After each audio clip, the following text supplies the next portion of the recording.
next presentation is from Research Team 310 and discusses effective project alignment for construction success. The team will present its findings on the need for the advancement beyond current CII alignment recommendations and performance, and describe a suite of tools to help assure continuous alignment from front-end planning through execution. With us from RT310, the functional leader of structural systems for General Motors, John Raad.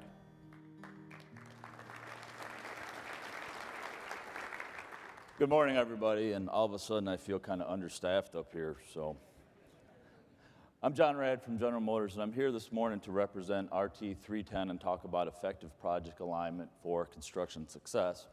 And when we came together about 2.5 years ago in Austin, we sat down and found with our 25 different members, we probably had 25 different opinions on why there was a disconnect between engineering, procurement, and construction.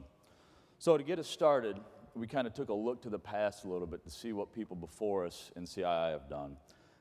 And we didn't spend the prerequisite 40 days wandering the desert. Like most good construction teams with tight schedules, we kind of crashed the schedule a little bit, got it done a little early. And what we found is there's some really great front-end planning tools from CII. From RT113, 272, the PDRI, alignment thermometer, advanced work packaging, and you'll hear a lot more great tools today. We continued our discussion, and we found that we really do know the basic building blocks for a successful project. So what were we all doing in this research committee in a conference room in Austin? Well, we kind of talked amongst ourselves, and we found that, yeah, sometimes we kind of cheat that engineering and procurement a little bit really before FEP is done.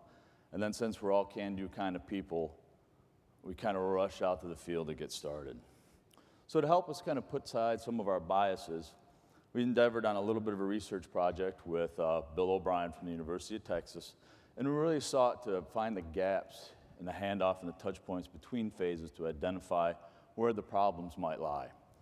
And we sought to prescribe some practical solutions. We reached out to about 45 companies, talked to around 200 individuals, and took about 9,000 individual points of data. So what did we find? Well, we found that there truly is no Rosetta Stone out there that truly links engineering, procurement, and construction. There's no one easy formula to put together to get there. There's many gaps across these phases and touch points. It's very hard to bridge from one phase of a project to the next.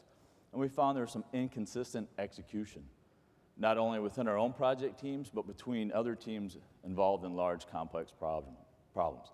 So to better illustrate my point, we've put together a small video that we'd like to show to kind of show you where we've been. Effective project alignment for construction success from CII Research Team 310. Alignment is generally considered to be positive for business relationships and for projects.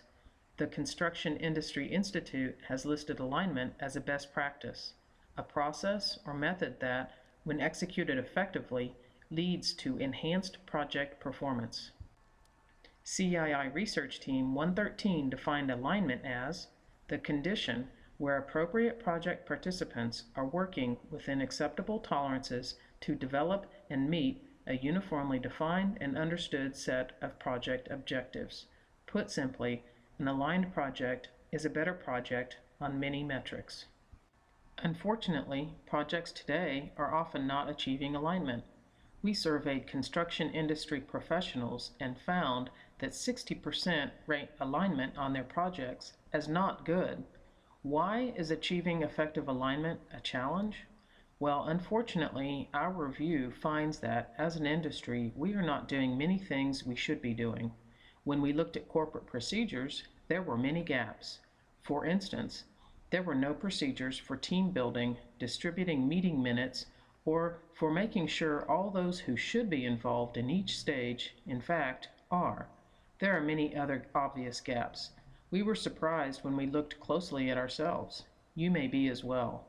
So, one of the major recommendations is to examine your practices to ensure that the basics of alignment are being met on projects. It is difficult to obtain alignment for construction success if the project is not accomplishing the basics. A good starting point is the excellent toolkit CII has for achieving alignment during front-end planning, such as PDRI and the alignment thermometer.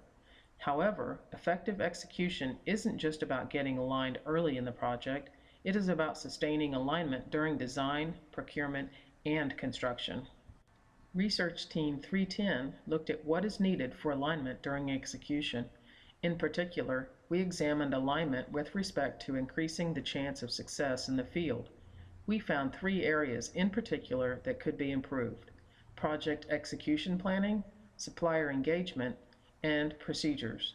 All have important gaps in current practice that limit effective alignment and coordination. Why are these 3 areas lacking? One reason may be that traditional project practices had distinct phases: planning, design, procurement, construction, startup, and operations. Procedures to achieve alignment that operated within these traditional phases may have been effective in the past. But today's projects are increasingly complicated, fast-tracked, have more stakeholders and constraints than ever before. There are many touch points, and alignment needs to be reconsidered. Fortunately, that means there is much the industry can do to improve alignment and bridge these gaps.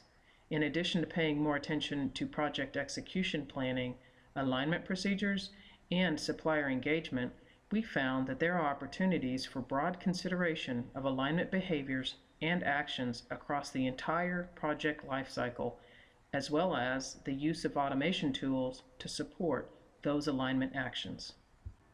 Sustaining alignment in these trying times is challenging. It takes work to achieve and to maintain. It is important to remember that alignment doesn't just happen. You can look to Research Team 310 for help.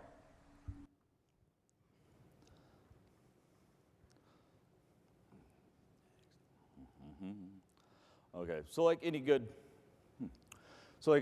project, there are some deliverables. And what we came up with was the IR 310-2 implementation resource, which is really comprised of 4 major components, starting with alignment procedures. And it's really designed, I should get back to it, but it really asks the question, are your procedures current or were they designed for a different time, or maybe perhaps a different way of executing projects? And it's really meant to be a self-assessment to take a look at how you're currently operating under your procedures, and it really keys on several points that really lend themselves to good project alignment, such as communication, engineering deliverables, and team continuity.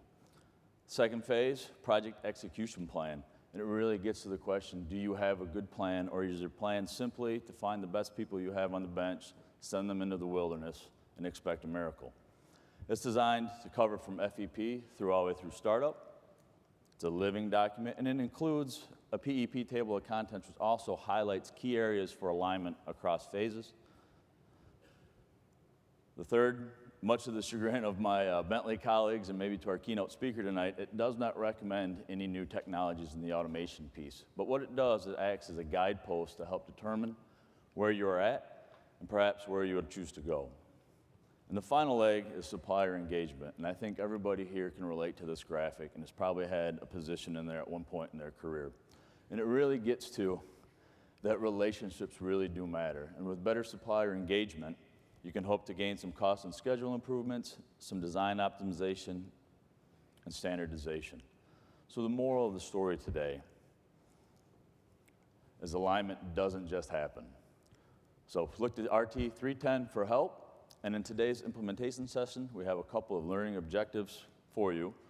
See how infrequently our industry does accomplish alignment. See how a self-assessment may encourage better alignment. Identify opportunities for use of automation, and understand the importance of supplier engagement. And I'll leave you with one more learning objection right here. Objection, I've done that twice now. Objective, and that is to think of RT 310 in the short video clip before and not after you start your next project. Yep, everybody knows that. Well, did you know the ancient pyramids were actually a mistake?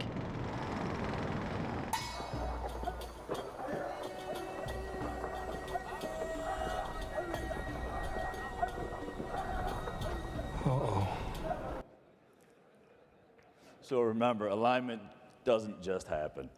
Please come to our implementation session today in the Suffolk Room at 11 and 1 p.m. I thank you for your time, and please enjoy the rest of the conference. Thank you.